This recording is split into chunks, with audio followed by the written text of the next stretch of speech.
Hello and welcome to The Botched Report, a new series where we talk about some of the most unbelievable instances of botched cosmetics procedures. Now, I am no stranger to cosmetic procedures myself, having well documented my forays into injectables, RF microneedling, and the like here on this channel. And just at the top of this year, I got a breast reduction. And while I am part of the proof that an overwhelming number of procedures do go as planned, can't ignore the fact that some of them don't. Which unfortunately is the case with today's episode of Botched that we'll be reacting to. So let me go sit down and we're gonna talk about this. My name is Koffa, and I live with sarcoidosis, which has left my face with skin and bones.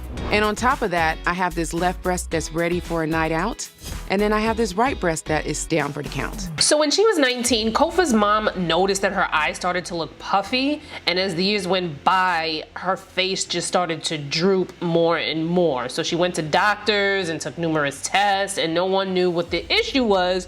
Then finally, some years later, a doctor diagnosed her with sarcoidosis, but eventually her face slowly started to hollow out. So as she mentioned, sarcoidosis is a rare inflammatory disease that affects the organs of the body. In her case, it affected her skin to where it looks like she has zero facial fat. Now, as I have told you guys in previous videos, skin is not just skin, and this is a prime example of that, albeit an extreme one. But skin is not just the top layer that we see. There's a lot going on connecting the skin and giving it the look that we see. But as we age, we do lose some facial fat, we lose collagen, there are bone structure and muscle changes that affect the way that our face looks. Not to this extreme though. So Koffa goes on to explain that she decided to get some breasts and it helped to boost her confidence, but this was short-lived because after some time, she woke up and her left breast was hard as a rock, and the doctor told her that the breast was encapsulated. So I looked up breast implant encapsulation, and here's a way to explain it. So imagine your breast has an implant inside of it, right? Sometimes the body forms a layer of tissue around it to protect it, but in some cases the tissue becomes tight and squeezes the implant too much. And then that can make the breast feel hard, look strange, and sometimes even hurt. So that's what they mean by, the breast implant is encapsulated. A couple of years later, my breasts still are a huge issue. Both of them look different. They need to be on the same page. They can't be going to different parties, listening to different music anymore. Come on, girls, get it together. And also my face. I started going to the doctors, and I've done everything from derma rolling, putting collagen creams on my face. Nothing's happening. I got my angles down packed when it comes to selfies, don't get me wrong. But sometimes I feel like giving up.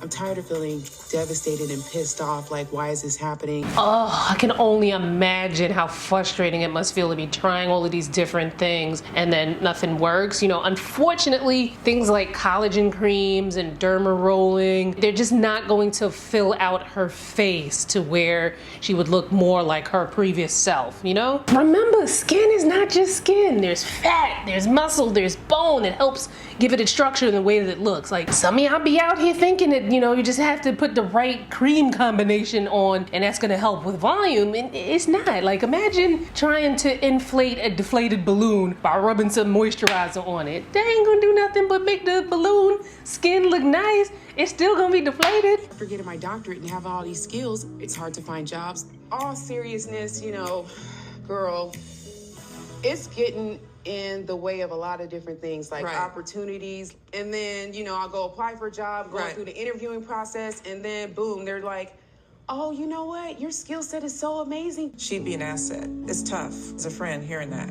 I mean, like it or not, our appearance does have an effect on our livelihood, especially in the fashion industry. So she goes in to meet the botched doctors, and then they chat next steps. I hate to say it, but this is the worst case of sarcoidosis. Let's go figure it out. They're looking at Koffa's face and feeling around, and they can literally see all her facial muscles. Muscles that they have never actually felt before because there's typically facial fat over it. Like, all they can feel is bones and muscle. They also take a look at her breasts and try to figure out a course of action. What they want to do is downsize the implants and then maybe look at the skin to see if maybe they need to cut the skin down so that it's not loose with the smaller implant. So the first first procedure that they decide to do is her face. And so with her face, they decide to do a combo of Sculptra and hyaluronic acid fillers. Now, one of the differences between Sculptra and the HA fillers is that with the HA fillers, you can see some immediate results. So like we saw with Koffa's face, you saw some immediate results. But if you go a little ham with the HA fillers, you are able to dissolve them. However, with Sculptra though, there is a delicate tangle because the results are gradual over time. So if a person goes too ham in the initial injection, over time that could look a mess and you can't dissolve the Sculptra. So with the Sculptra, you definitely, like, you should always see a well-sealed person anytime they're doing anything with your face, your body, whatever. However, with Sculptra, you definitely need to make sure you go to someone who specializes in it and has receipts that they have done an amazing job on lots of people, because the last thing you want is to get jacked up with the Sculptra and then you gotta live with that for a year until it eventually goes away. And then Sculptra is typically used for larger areas that need volume, such as the case with Koffa. Smile for me. And this is just the beginning. That's just the beginning. Wow. You look fantastic. I'm gonna pass you off to Dr. DeBro now. Okay, I'm out. Right. Wow, so you're already seeing a difference, but like they said, this is just the beginning because, you know, the Sculptra still needs time to kick in. Now let's see what they did with them breasts. What is this stuff? Have you ever seen this before? Okay, this is one of the weirdest things I've ever seen. You, I'm over here putting my glasses on like, yeah, that's one of the weirdest things I've ever seen too. Like, I even know what I'm looking at. Like, get out of here, Danielle. What is that?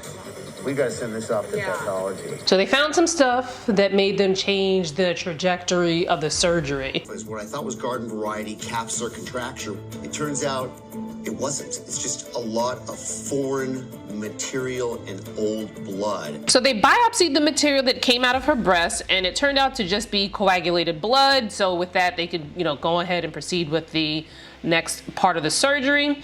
But instead of going with smaller implants like they initially thought they were going to do, they're instead going to completely take that first set of implants out. They're going to remove the excess breast skin and give her a lift. Basically, take down the width and give her a little more volume and smaller breasts. I think she should be really happy with this. Okay, let's put her down. Let's close this up. Looks good. Yo, post-operation bodies, like straight off the operation table, can look super scary. Right after I had my breast reduction, I had what I called Frankentits. Yo, they look crazy between the stitches and the surgical tape and all of the medical stuff that just be oozing out like, ugh. So we're a few months post-op and we get to see Koffa's results. Her breasts look amazing, like they fit her body so beautifully. Wow, her breasts look good. Koffa looks absolutely amazing. For the first few seconds, I almost didn't recognize her. She looks completely different. So The cheeks and everything look fantastic. this is your old face. Yes. This is what pretty you look much, like. Yes. She looks amazing. I'm so happy for her. Now there is some upkeep that she will have to do with the Sculptra though. Is a building process. So you put it in and it works for about 12 weeks. So 2 to 3 injection sessions are necessary. And 4 to 6 to 8 weeks, depends on the patient, depends on what you're trying to accomplish, their age, all that kind of stuff. Younger people, 2 treatments, usually enough. About every 4 to 6 weeks, you kind of compound that. And then I like to have them back in like 3 months to make sure they're doing, what they need to do as far as collagen production. And then it can last up to 2 years. But it's not even like a last thing. That's like enough fuel for that long. So then, I tell patients like every year you come in and do like a mini boost. It's not going to be as much as before for younger people. And then older women like to come and get the full thing, maybe like every 2 to 3 years, because they don't have the same capacity to make as much collagen with the fibroblasts that they have at that point. Now, while some people opt to change their looks, others just be like, take me for who I am. So coming up in the next video, I'm reacting to some TikToks of body hair activists who said, F your beauty standards. Check it out next and make sure you turn on my notifications so you don't miss more in the Botched Report.